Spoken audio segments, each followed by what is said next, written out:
Baik, Assalamualaikum warahmatullahi wabarakatuh. Selamat pagi menjelang siang. Pada pertemuan kelima ini, saya, dosen dari Universitas Muhammadiyah Mataram, akan menyampaikan materi kelima, di mana materi kelima berisikan mengenai struktur query language SQL dan DDL. Baik, selanjutnya pada tujuan pada pembelajaran kali ini yaitu menjelaskan mengenai struktur query language, SQL, dan DDL, serta DML.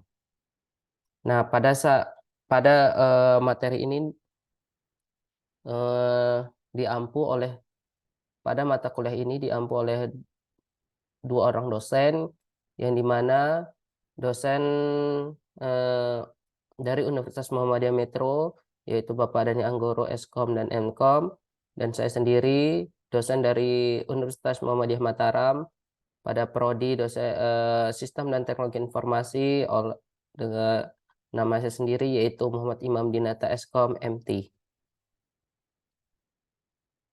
Oke, kita lanjut. Nah, apa itu SQL? Pada dasarnya SQL adalah bahasa pemrograman non-procedural yang digunakan untuk mengakses database.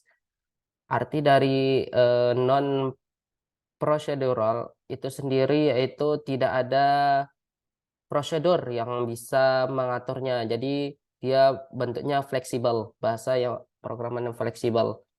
Yang kedua, apa itu SQL? SQL merupakan suatu bahasa language yang digunakan untuk mengakses data di dalam sebuah database relasional. Jadi kasarnya untuk mengakses database itu menggunakan salah satu bahasa pemrograman yaitu SQL. Yang ketiga, seluruh server database atau software database pasti dan mengenali bahasa SQL. Seperti itu. Nah, di sini kita lihat ada sejarah SQL, di mana sejarah awalnya itu pada tahun 1970 sampai 1986, di mana Bapak Johnny Oracle yang merupakan seorang peneliti dari perusahaan IBM memiliki gagasan pembuatan basis data relasional, di mana beliau menemukan atau mendapatkan hasil yaitu DDL, definition data language, yaitu di mana kita akan menggunakannya itu select, from where, group by, having, insert, update, delete, dan lain-lain. Nah, selanjutnya ada pengembangan dilakukan oleh Foundation of SQL pada tahun 1992, di mana terdapat versi SQL 92, dan di tahun 1999 itu terdapat ditemukannya baru, yaitu SQL 1999 atau SQL 99. Namun dalam dunia IT, SQL yang sering digunakan yaitu pada frekuensi SQL 92. Karena kita lihat di sini SQL 92 sudah memiliki apa ya, penggabungan atau DCL, yaitu gabungan antara DDL dan DML. Seperti itu. Nanti akan saya jelaskan perbedaan dari DDL, DML, dan DCL. Oke, di sini contoh penggunaan SQL database, yaitu sebuah database harus memiliki satu atau lebih tabel. Jadi anggapannya kalau database mahasiswa harus terdapat nama mahasiswa, nama belakang mahasiswa, alamat mahasiswa, dan kota asal mahasiswa. Dan yang kedua, setiap tabel tersebut diidentifikasi dengan nama, misalkan dosen atau mahasiswa dan sebagainya. Dan yang ketiga, setiap tabel memiliki record atau baris-baris. Jadi satu tabel ini memiliki record atau baris. Misalkan di nama depannya Edi Syahputra, nama belakang Nasution, alamat asal yaitu Jalan Merdeka, kota asal yaitu Bandung. Jadi melengkapi dari nama mahasiswa tersebut. Nah, selanjut di sini terdapat inti dari pembahasan kali ini yaitu query SQL, di mana query SQL itu dapat diartikan sebagai sintaks SQL. SQL atau juga sering disebut sebagai query merupakan suatu bahasa language yang digunakan untuk mengakses sebuah database. Nah, di sini terdapat 3 jenis perintah SQL, yaitu DDL, DML, dan DCL. Apa masing-masing pengertian dari 3 ini?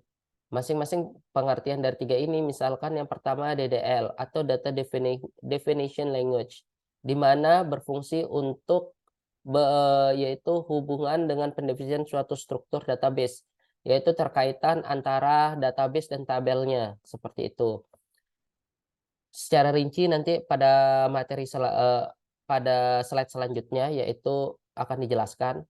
Yang kedua di sini ada DML atau Data Manipulation Language, merupakan perintah SQL yang berhubungan dengan manipulasi atau pengolahan data atau record dalam tabel database tersebut. Nah, yang ketiga, DCL atau Data Control Language merupakan perintah SQL yang berhubungan dengan pengaturan hak akses user MySQL baik terhadap server, database, tabel, maupun file, dan lain-lain. Nah, di sini saya akan menjelaskan mengenai Data Definition Language secara rinci, di mana di DDL itu terdapat kalimat create, di mana kalimat create itu berisikan untuk membuat database baru, tabel baru, view baru, dan kolom baru. Contohnya di sini misalkan kita ingin membuat create table mahasiswa, di mana di dalam mahasiswa itu terdapat name ya dengan chart satuannya dan primary key. Nama yang kedua ada baris namanya mahasiswa, satuannya varchar, di mana ranknya sebesar 20, nilai dengan integer yaitu dengan panjang 3, dan alamat dengan varchar yaitu panjangnya 25. Nah, yang kedua di sini ada alter, yaitu untuk mengubah sebuah struktur tabel dalam database. Misalkan contohnya di sini alter tabel mahasiswa, change kolom mahasiswa, nama varchar 50. Maksudnya apa? Di sini misalkan kita mempunyai sebuah tabel mahasiswa, di dalam kolom tersebut terdapat mahasiswa. Nah, di mahasiswa itu ada kolom lagi namanya nama dengan satuan varchar 50. Jadi sebelumnya misalkan namanya itu misalkan di dalam tabel mahasiswa itu terdapat nama, atau sebelumnya itu diberikan mahasiswa dengan nama A, maka diubahlah dengan sintak ini, yaitu alter tabel mahasiswa, change kolom mahasiswa B dengan varchar 50, seperti itu. Jadi anggapannya yaitu menggantikan pada kolom mahasiswa. Misalkan sebelumnya kolom nama mahasiswa diganti dengan kolom mahasiswa, seperti itu kurang lebihnya. Selanjutnya di sini ada rename, yaitu di mana perintah ini digunakan untuk mengubah nama tabel A menjadi tabel B atau sebaliknya. Contohnya misalkan rename tabel mahasiswa to tabel mahasiswa TI. Seperti itu. Atau rename tabel mahasiswa to tabel mahasiswa Ilkom. Seperti itu. Jadi tabel awal diganti dengan tabel yang ingin dinamai. Seperti itu kurang lebih. Nah, selanjutnya di sini ada yang keempat, yaitu drop, yaitu untuk menghapus database sekaligus semua tabel yang ada di dalamnya. Contoh, misalkan drop database mahasiswa, jadi menghapus database mahasiswa. Yang kedua di sini ada drop menekankan kembali, yaitu misalkan drop database if exist mahasiswa, yang artinya hapus database mahasiswa jika ada, seperti itu. Jadi ditekankan, kalau tidak ada ya berarti kan otomatis memang tidak ada, seperti itu. Nah, di sini yang kedua mengenai pembahasan secara rinci mengenai data manipulation language atau memanipulasi pada database. Yaitu yang pertama kita menggunakan kata select, yaitu untuk mengambil data atau menampilkan data dari satu tabel atau beberapa tabel dalam relasi. Contohnya select nama mahasiswa from mahasiswa where nilai 70, yang artinya tampilkan nama mahasiswa dari tabel mahasiswa di mana yang memiliki nilai 70, seperti itu. Nah, yang kedua di sini ada insert, yaitu untuk menyisipkan atau memasukkan data baru ke dalam tabel setelah database dan tabel selesai dibuat. Contohnya di sini insert into mahasiswa value 08052926 Frankie dan 70. Maksudnya apa? Yaitu dapat diartikan sebagai sisipkan ke dalam tabel mahasiswa dengan di mana nilai yang disisipkan yaitu NIM 0805 sekian sekian dengan nama Frankie dan nilai yang dihasilkan itu 70, seperti itu kurang lebihnya, teman-teman. Nah, yang ketiga di sini ada update, yaitu untuk memperbaharui data lama menjadi data terkini jika Anda memiliki data yang salah atau kurang up to date dengan kondisi sekarang. Maksudnya apa? Jika ada pembaharuan seperti itu. Misalkan update mahasiswa di mana set nama mahasiswa Juan where Kota Lampung. Jadi nama Juan disisipkan ke dalam tabel mahasiswa seperti itu. Yang keempat yaitu delete, di mana fungsi dari delete yaitu untuk menghapus data dari tabel. Biasanya data yang dihapus merupakan data yang sudah tidak diperlukan lagi. Contohnya jika ingin menghapus satu tabel yaitu delete from mahasiswa. Dan jika ingin menghapus lebih spesifik lagi, contohnya yaitu misalkan delete from mahasiswa where nama mahasiswa sama dengan Retno, seperti itu.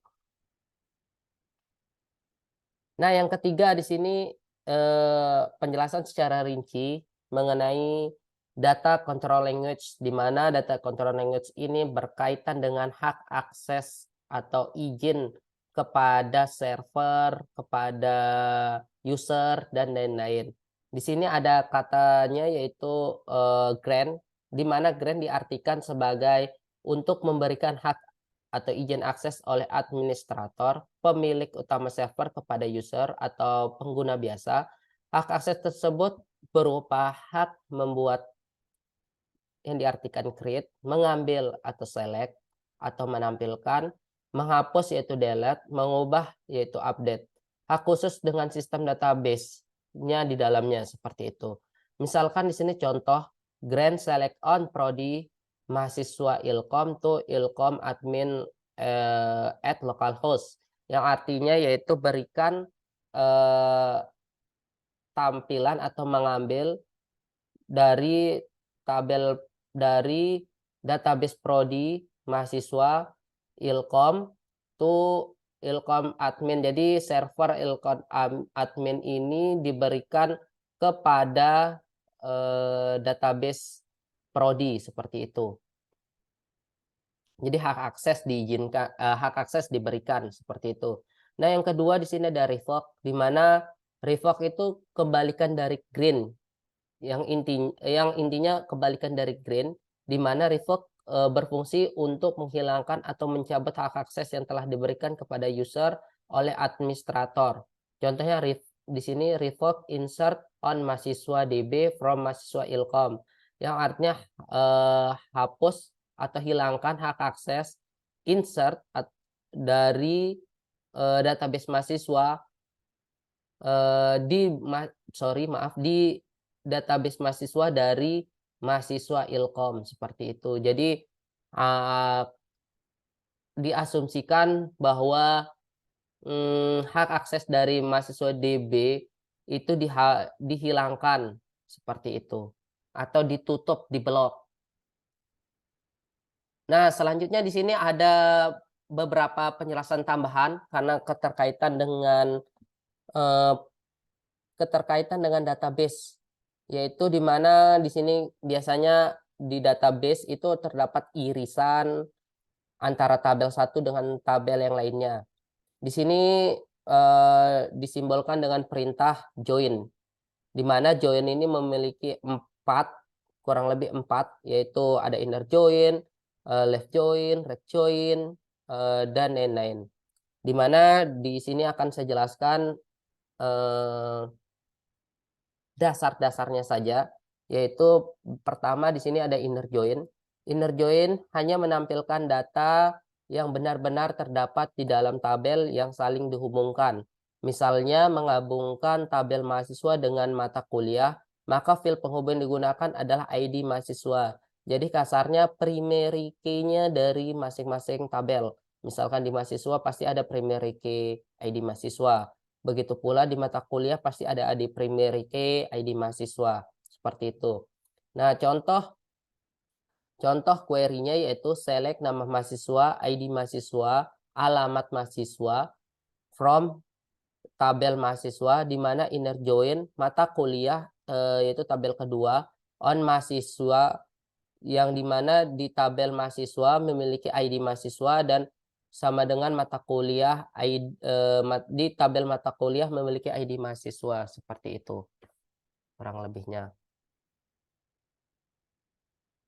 Selanjutnya di sini setelah inner join yaitu ada right join. Nah, di sini right join yaitu tabel yang ditampilkan adalah semua tabel di bagian kanan dan tabel bagian kiri mencocokkan pada tabel yang bagian kanan.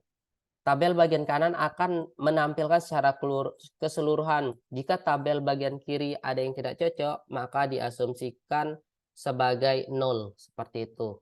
Bisa kalian lihat sendiri di sini, misalkan select, tampilkan tabel A dengan tabel B, di mana di mana yaitu database ruang A, right join dengan kelas B using ID kelas atau primary key-nya. Jadi mencocokkannya.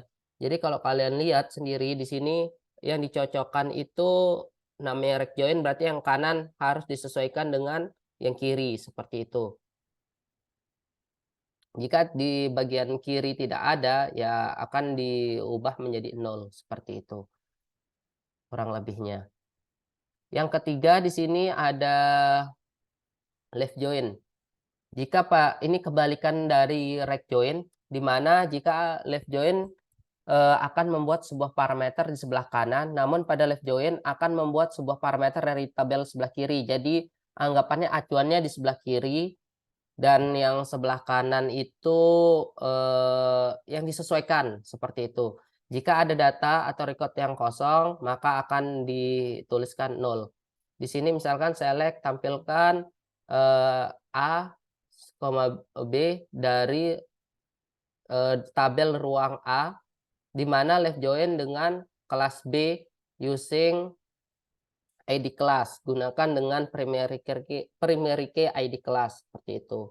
Jadi kalau kalian lihat di sini acuannya sebelah kiri akan disesuaikan sebelah kanan. Jika tidak ada, tidak sama, maka diasumsikan 0, seperti itu. Kita lihat sini sudah seperti ini. Nah, selanjutnya yang terakhir yaitu full join, yaitu di mana di sini akan menggabungkan kiri dan kanan, seperti itu intinya.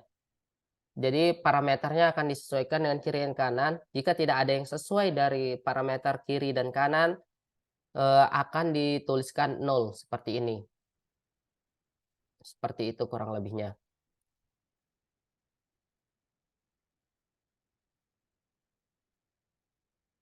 Oke, mungkin itu saja pertemuan kelima tentang query SQL DDL, DML, dan DCL. Terima kasih atas perhatiannya. Mohon maaf jika ada kekurangan. Bisa menambah referensi di YouTube atau di Google, karena mungkin di YouTube lebih detail penjelasannya, seperti itu. Sekian video pembelajaran hari ini. Terima kasih atas perhatiannya. Mohon maaf jika ada kekurangan. Wabillahi taufiq hidayah. Wassalamualaikum warahmatullahi wabarakatuh.